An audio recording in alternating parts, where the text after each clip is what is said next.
Murmure du temps, le podcast qui se chuchote.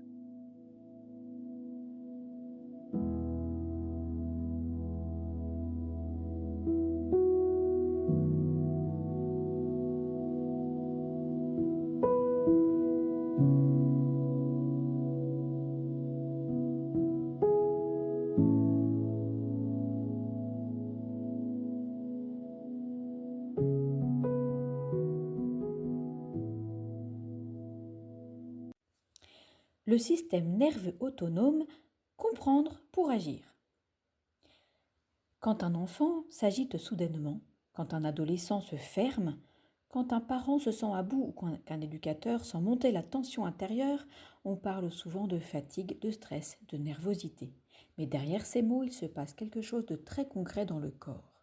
Notre organisme possède un système discret, silencieux, mais extraordinairement puissant, le système nerveux autonome. C'est lui qui régule en permanence des fonctions essentielles, souvent sans que nous en ayons à y penser. La respiration, le rythme cardiaque, la digestion, le tonus musculaire, l'état de vigilance, la récupération. Il travaille jour et nuit en arrière-plan. Quand tout va bien, il nous permet de nous adapter souplement aux situations de la vie. Mais lorsqu'il est trop sollicité ou qu'il peine à revenir au calme, cela peut se traduire par de la fatigue, de l'irritabilité, des difficultés de concentration, des tensions physiques ou émotionnelles. Comprendre son fonctionnement change profondément notre manière d'accompagner les enfants et de prendre soin de nous-mêmes. Parce qu'à partir du moment où l'on comprend ce qui se passe dans le corps, on peut agir plus justement. Dans cet épisode, nous allons découvrir ce qu'est le système nerveux autonome, comment il influence nos états intérieurs et surtout comment, avec des gestes simples et accessibles, nous pouvons soutenir sa régulation au quotidien.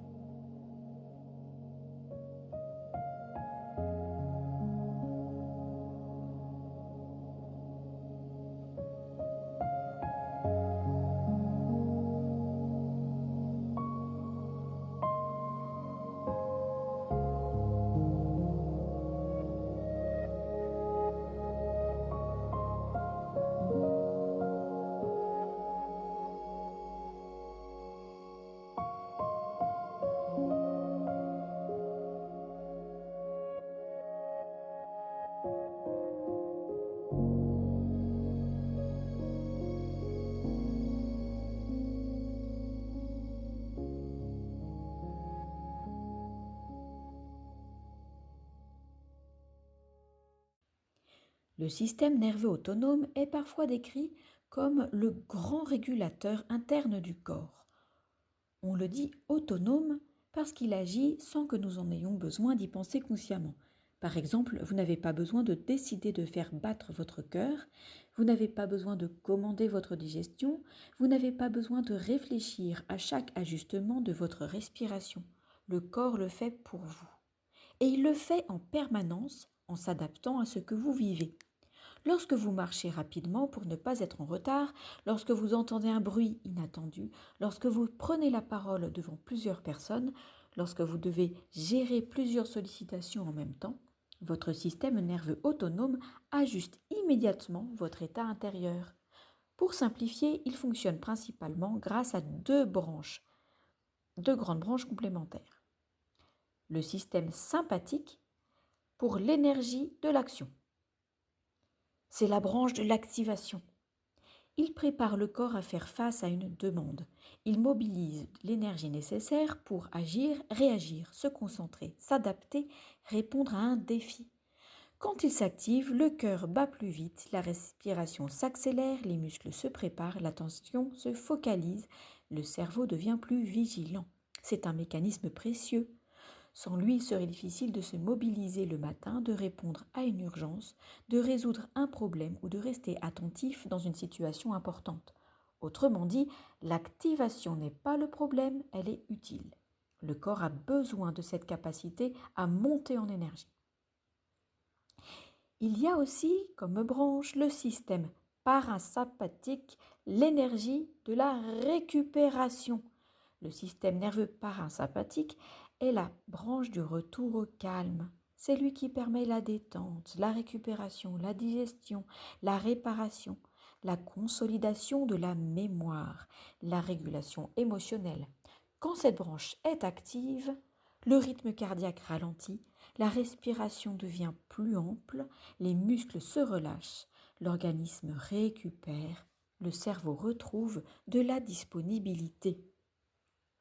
Le parasympathique ne signifie pas absence d'énergie, il signifie énergie stable, régulée, disponible. Il permet de sortir de l'alerte. Il aide le corps à revenir à un état de sécurité intérieure. Ce qui compte, c'est la souplesse. On pourrait croire qu'il faudrait être toujours calme. En réalité, ce n'est pas cela. Un système nerveux en bonne santé n'est pas un système nerveux qui reste toujours bas. C'est un système capable de monter quand c'est nécessaire, puis de redescendre ensuite. Le véritable équilibre, c'est la flexibilité. Pouvoir s'activer, pouvoir récupérer, pouvoir alterner. Un peu comme une respiration. Inspiration, mobilisation. Expiration, relâchement. Quand cette alternance fonctionne bien, le corps s'adapte. Quand elle se dérègle, l'épuisement apparaît. Quand l'activation reste trop longtemps, le système sympathique reste activé trop longtemps. C'est assez fréquent dans la vie actuelle.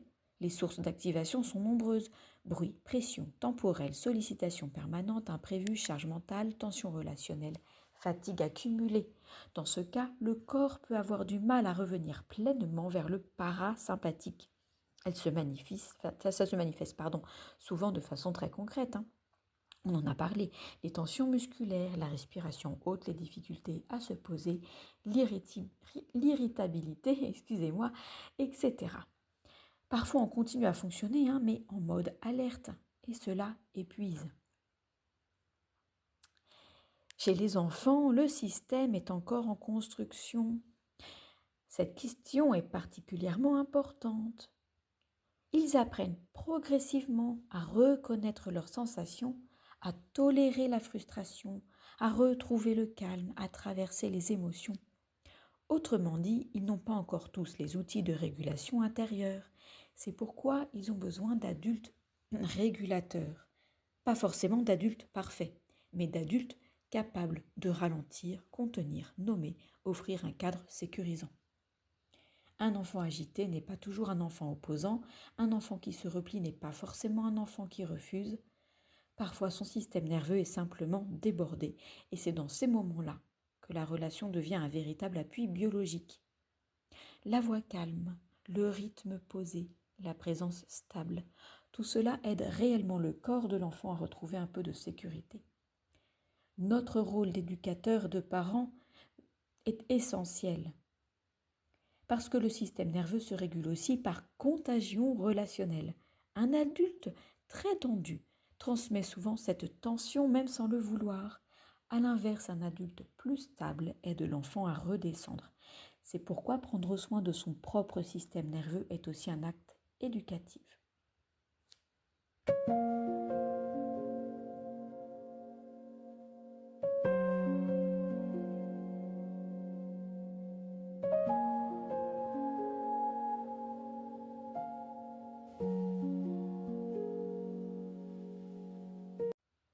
Quelques clés pratiques. Première clé, repérer les signes d'activation sympathique. Apprendre à observer les signaux corporels, l'agitation, les respirations rapides, les épaules hautes, la mâchoire serrée, le cœur accéléré, la difficulté à rester posé, l'irritabilité.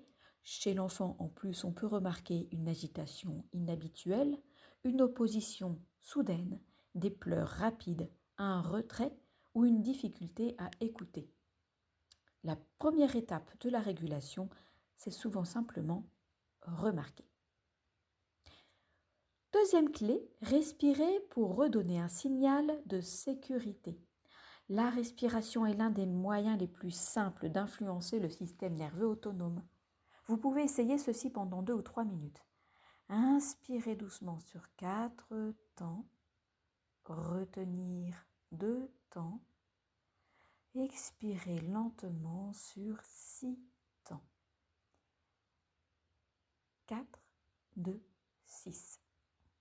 L'expiration un peu plus longue aide à activer le parasympathique. Avec les enfants, on peut rendre cela concret et je vous les ai déjà indiqués dans le premier podcast de ce cycle. Souffler sur une plube, faire avancer un moulin à vent, tenter d'éteindre une bougie sans l'éteindre vraiment. Troisième clé, installer des micro-pauses. J'en ai très souvent parlé lors du premier cycle sur le fait de ralentir. Le système nerveux a besoin de petits espaces de récupération. Toutes les 1 à 2 heures, prendre 2 ou 3 minutes, simplement regarder dehors, observer sa respiration, marcher lentement, s'étirer, rester en silence.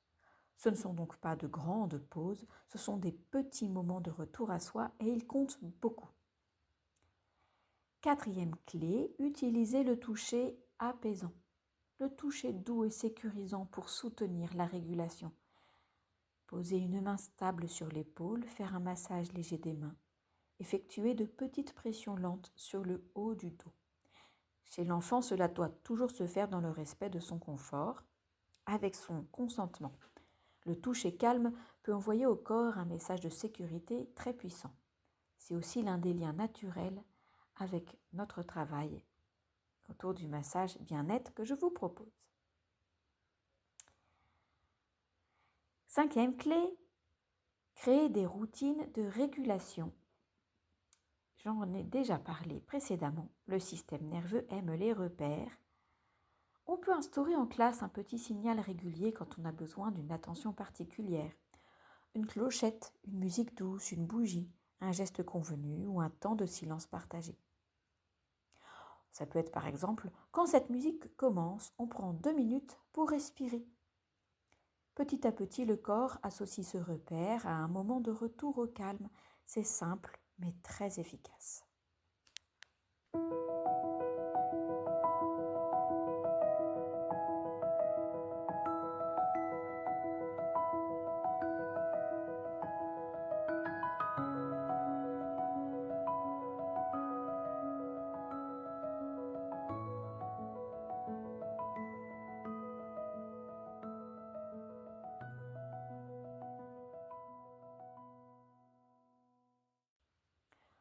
Comprendre le système nerveux autonome change notre regard. Cela nous rappelle que derrière l'agitation, la fatigue, l'irritabilité ou la dispersion, il y a souvent un corps qui essaie simplement de s'adapter. Et cela demande beaucoup de choses. Parce qu'au lieu de lutter contre ce que nous ressentons, nous pouvons commencer à accompagner. Le système nerveux n'a pas toujours besoin qu'on le force. Il a souvent besoin qu'on lui redonne du rythme, de la sécurité, de l'espace, du souffle, de la régularité. Pour les enfants comme pour nous adultes, apprendre à reconnaître les états intérieurs est déjà une compétence essentielle. C'est une manière de mieux habiter son corps, de mieux comprendre ses réactions et de retrouver progressivement plus de calme, de concentration et de stabilité. Dans le prochain épisode, nous verrons comment reconnaître concrètement des signes de surcharge et les premiers signaux d'épuisement, souvent très discrets mais précieux à écouter.